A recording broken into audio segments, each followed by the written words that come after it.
Everybody, thank you for tuning in. I'm in the offices with Commercial Brokers International today. I'm here a lot actually, but I've got George and Neeraj here, and they're talking about their new listing they have that's actually a co-working space.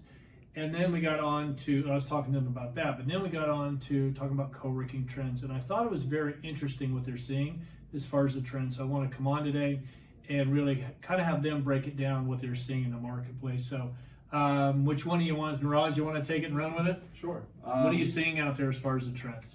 So as far as trends, it really depends on what happens with COVID. So if we're forced back to work 100% from home, it's still potential for co-working spaces because nobody wants to be trapped inside their house 100% of the time.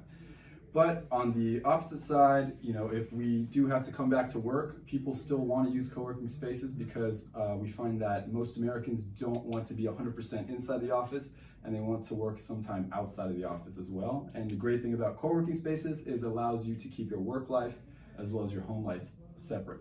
Right. Yeah, I can see that with the co-working space, where especially with some that have common areas where you can be outside, would be a really great space to be in. George? Yeah, no, I think the benefits for co-working and are going to continue along the same trends as they have in the past, with some potential for opportunities for some growth as well.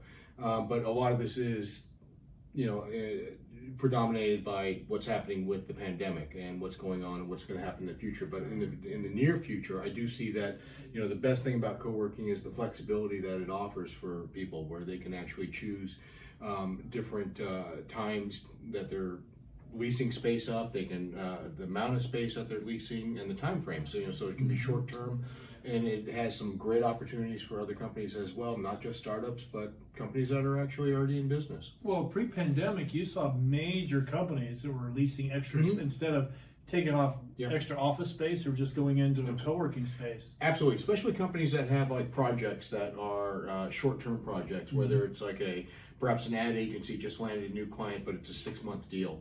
So, instead of signing a new lease for the additional people that they need for the next 3 to 5 years, they can go into a co-working space for 6 months. Yeah. So it's a great opportunity for that. Yeah, because you're seeing companies are coming to you guys, I'm sure, saying, hey, I need 6 feet between my desks, I need X amount more space.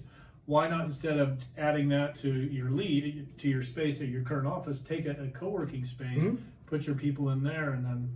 Yes, especially if some of them are actually working remotely, so it allows them the flexibility to come in and out. Yeah, and for startups too. I think for startups it could be good as well. Absolutely. So those are basically the trends that we're seeing right now.